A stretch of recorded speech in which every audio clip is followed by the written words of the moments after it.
एक शांत और साधारण से कस्बे के बाहरी हिस्से में मिट्टी की खुशबू और धूल भरी पगडंडियों के बीच एक बूढ़ा कुम्हार रहता था।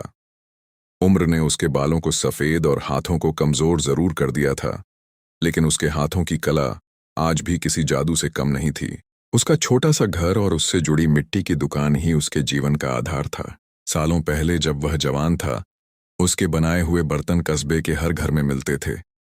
लोग कहते थे, इस बूढ़े कुम्हार के हाथों में ईश्वर का स्पर्श है। लेकिन समय के साथ बहुत कुछ बदल गया।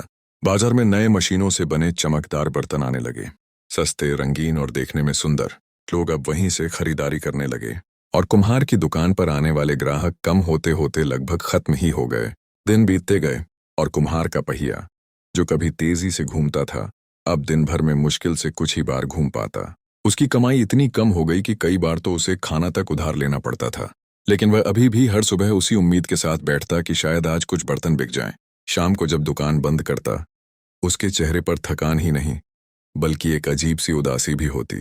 उसे लगता कि उसकी कला का समय अब खत्म हो चुका है। एक दिन जब वह अपनी दुकान से घर की ओर लौट रहा था, उसके कदम भारी थे और मन निराश। तभी रास्ते में एक युवक उससे टकराया। वह साफ सुथरे कपड़े पहने, उत्साह से भरपूर और आत्मविश्वास से भरा हुआ था। युवक ने कुम्हार के हाथ में एक अधबनी सुराही को देखा और पूछा, बाबा, आप रोज इतना मेहनत करते हैं, लेकिन बताइए, बदले में आपको आखिर मिलता क्या है? कुम्हार ने धीरे से कहा, बेटा, मुझे अब बहुत कम मिलता है। लोग मशीनों के बर्तन खरीदते हैं। मेरी बनाई चीजों में अब किसी को दिलचस्पी नहीं। मैं लोगों को क्या दे सकता हूँ? मेरे पास देने लायक कुछ भी नहीं बचा। युवक ने एक गहरी सांस ली और मुस्कुराते हुए बोला, बाबा, दुनिया कीमत नहीं खरीदती, दुनिया मूल्य खरीदती है। आपकी कला में मूल्य है, बस लोगों को वह मूल्य दिखाई नहीं दे रहा। कुम्हार चौंक गया। उसने ऐसी सोच कभी अपनाई ही नहीं थी। वह युवक कुछ और कहने वाला था, लेकिन तभी उसे कहीं जल्दी जाना था, इसलिए वह आगे बढ़ गया। पर जो कुछ वह कह गया, वह वाक्य कुम्हार के दिल में घर कर गया। कुम्हार पूरी रात उस वाक्य को सोचता रहा। दुनिया कीमत नहीं, मूल्य खरीदती है। लेकिन वह समझ नहीं पा रहा था कि वह क्या मूल्य दे सकता है। दिन गुजरते गए और कुम्हार उसी सोच में डूबा रहा। कभी दुकान पर बैठकर मिट्टी को देखता, कभी अपने बर्तनों को। उसे ऐसा लगता जैसे उसकी कला पूरी तरह व्यर्थ हो गई है। एक सुबह वह दुकान के बाहर बैठा था, तभी उसने देखा कि कुछ छोटे बच्चे स्कूल के मैदान के पास मिट्टी से कुछ खेल रहे थे। उनके हाथ मिट्टी से भरे हुए थे, चेहरों पर खुशी थी। वे मिट्टी के छोटे छोटे ढेलों से कुछ बनाने की कोशिश कर रहे थे। कुम्हार ने उन्हें ध्यान से देखा। बच्चों की आंखों में एक उत्सुकता थी, एक सादगी थी। उसने अपने मन में सोचा, ये बच्चे मिट्टी से इतना प्यार करते हैं, क्यों ना मैं इन्हें कुछ सिखाऊं? शायद यही मूल्य हो सकता है। शायद मेरी कला इन्हें दी जा सकती है। उस दिन पहली बार उसके मन में एक उम्मीद की किरण जगी। अगले ही दिन उसने अपनी दुकान के बाहर एक तख्ती लगा दी। उस पर लिखा था, बच्चों को मिट्टी से खिलौने बनाना मुफ्त सिखाया जाएगा, शुल्क एक मुस्कान। लोगों ने वह तख्ती देखी, कुछ मुस्कुराए, कुछ हैरान हुए। लेकिन उसी दोपहर दो छोटे बच्चे उसकी दुकान पर आए।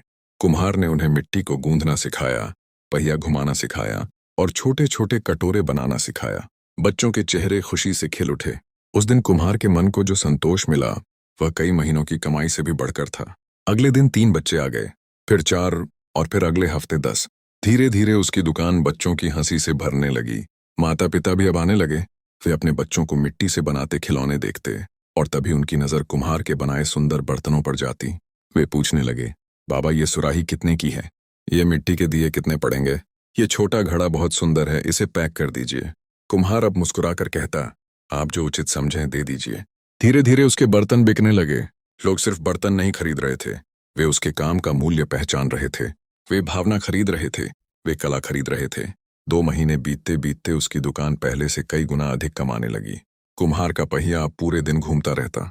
बच्चे उसे देखकर खुश होते और कुम्हार उन्हें देखकर। 6 महीने बाद उसकी दुकान क्षेत्र में प्रसिद्ध हो चुकी थी। लोग दूर दूर से मिट्टी के खिलौने और बर्तन खरीदने आते थे। उसने 1-2 सहायकों को भी रख लिया था। एक दिन अचानक वही युवक फिर उसकी दुकान पर आया। वह दुकान की रौनक देखकर चकित रह गया। कुम्हार उसे देखते ही मुस्कुरा उठा और बोला, बेटा, तुम्हारी एक बात ने मेरी जिंदगी बदल दी। तुमने कहा था, दुनिया मूल्य खरीदती है। मैंने लोगों को मूल्य दिया और उन्होंने मुझे उससे कहीं अधिक लौटाया। युवक ने कहा, बाबा, आपने सिर्फ मिट्टी नहीं गूंथी, आपने अपनी सोच गूंथ ली। और जब सोच बदल जाती है तो जिंदगी भी बदल जाती है। कुम्हार की आंखों में चमक आ गई। अब वह सिर्फ बर्तन नहीं बनाता था, वह बच्चों को कला सिखाता था, उन्हें धैर्य सिखाता था, उन्हें कल्पना की उड़ान देता था। धीरे धीरे वह पूरे कस्बे का प्रिय बन गया।